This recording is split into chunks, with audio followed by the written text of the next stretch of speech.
La première fois que je suis arrivée au camp, euh, j'étais tellement heureuse parce que c'était tellement difficile pour moi de traverser. Je Mhm. l'ai fait plus de 9 fois. Alors, d'abord, les conditions, je n'avais pas regardé. Donc, le fait que j'arrive, je m'étais sentie en sécurité. Je savais que j'étais dans un endroit où je pouvais dormir sans réfléchir à 2 secondes. Donc, par moi, des choses, je m'étais sentie en sécurité. Mhm. Bon, là, c'était tellement compliqué. C'était tellement compliqué parce que si je ne me trompe pas, je pense qu'on était 8 en cette tente-là. Nous étions 8. C'était compliqué. C'était vraiment compliqué. Mhm. Dans le sens où il n'y avait pas d'espace d'abord même pour manger. Mhm. Il n'y avait pas d'espace où tu pouvais faire descendre l'enfant peut rester 2, 3 minutes. Donc on était obligé de rester. Puis on était sur les lits de haut. Donc on était obligé de rester là-bas. Mhm. Donc c'est dans ce sens-là. Elle ne pouvait pas jouer. Donc elle ne pouvait pas descendre pour jouer parce qu'il n'y avait pas d'espace. Donc, on était Mhm. obligé de rester sur le lit. Donc, en haut, il y avait quelqu'un en bas. Il y avait de l'autre côté des gens. Et Mhm. il y avait de la nourriture en bas. Donc, elle ne pouvait pas descendre pour jouer les fils que 5 minutes. Donc, Mhm. oui, oui, c'était compliqué. Même pour se laver aussi. Donc, c'était compliqué. Même pour laver l'enfant, c'était bon. Donc, c'était vraiment, les conditions n'étaient vraiment pas bonnes. Les conditions n'étaient vraiment pas bonnes. Mhm. Que les gens vivent avec surtout avec les enfants. Surtout pour les enfants. Mhm. Non, pour les enfants, non. Mhm. Parce que facilement, l'enfant peut se blesser, facilement, tellement qu'il y a aussi trop de cailloux, Mhm. Vraiment, c'est compliqué. Donc, il est plus facile qu'un enfant se blesse s'il peut aller jouer dehors, là où il y a quand même, là où il y avait quand même de l'espace. Mais c'est plus facile pour qu'un enfant se blesse. Mhm. Donc, il n'y a vraiment pas de sécurité pour mieux dire, pour les enfants. Donc, quand tu es à la deuil, tu peux laisser l'enfant chez quelqu'un. Et puis, et parfois, il n'y avait pas d'eau. Hein. Il y a des fois où au centre, là, il n'y a pas de l'eau. Où l'eau est parfois fermée 2, 3 jours. Et parfois, le courant s'y part. Vous ne pouvez même pas sortir dehors. Il n'y a pas vous n'avez pas de récipient pour faire un réservoir. Et puis, vous ne savez même pas que l'eau va partir. Donc, c'est compliqué. Oui, je disais, il y a des moments où il y a coupure d'eau et même de l'électricité. Et vous ne pouvez pas sortir dehors. Vous, vous ne pouvez pas aller vous laver. Oui, on nous a amené de paquets d'eau. Et la nourriture, on attend. La nourriture, on attend, on nous donne qu'une seule fois par jour. Je sais pas. Personnellement, je me sentais impuissante. Euh, Qu'est-ce que je pouvais faire? Donc, je ne pouvais rien. Tout plus pour mon enfant. Parce que, bon, vous savez qu'on est une mère, notre vie n'a pas, bon, si je dis pas assez d'importance, mais ce qui compte plus, c'est l'enfant. Hein. On aimerait que notre enfant soit dans de bonnes conditions et quand on ne se trouve pas, on s'inquiète plus pour l'enfant que pour soi-même. Non, non, parce que, bon, j'avais plus peur bon, pour les gens d'autres nationalités qui se battaient de temps en temps là-bas.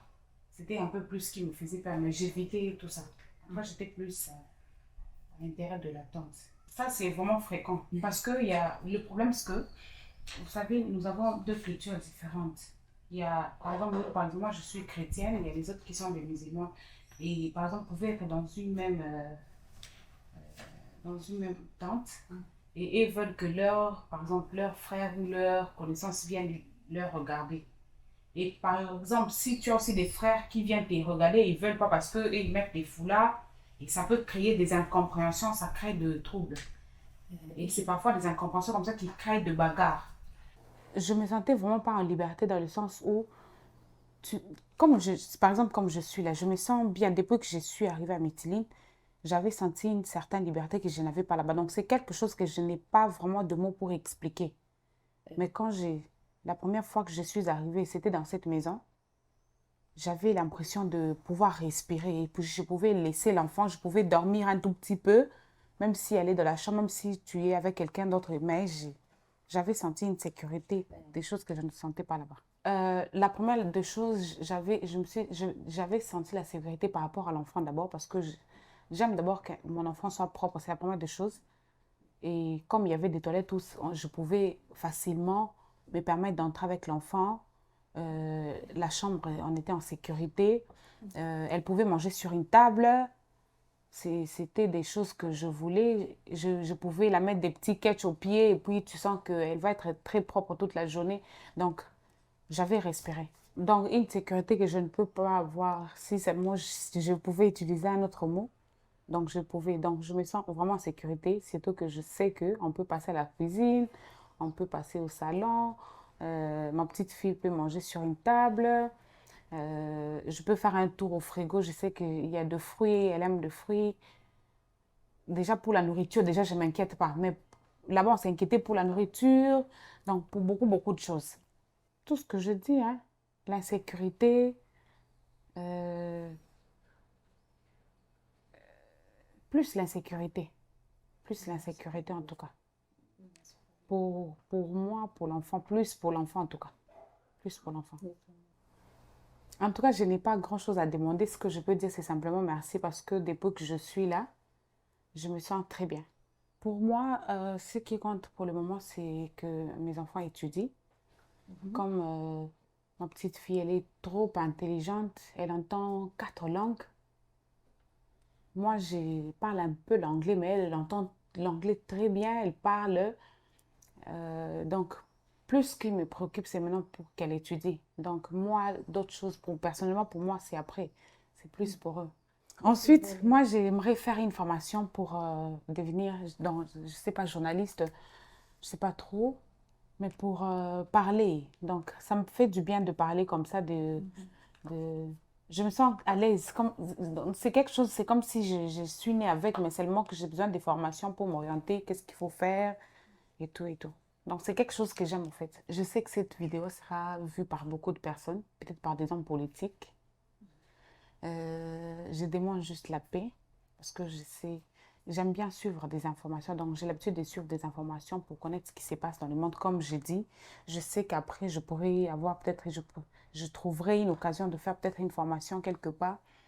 Ce que j'aimerais que ceux qui nous dirigent, ceux qui dirigent le monde, nous donnent la paix, simplement. La paix partout parce qu'il y a des difficultés partout. Les gens souffrent. Il y a des gens qui souffrent. J'ai, je suis, je viens d'un endroit où j'ai tellement souffert. Donc, quand je vois des images où les gens souffrent, je connais. Quand je vois des enfants souffrir, j'ai un enfant, j'ai béni aujourd'hui Dieu. Aujourd'hui, elle est dans des bonnes conditions. Voilà pourquoi j'ai tout fait pour arriver ici, parce que je savais que j'allais trouver une sécurité pour elle. Mais il y a des gens qui souffrent.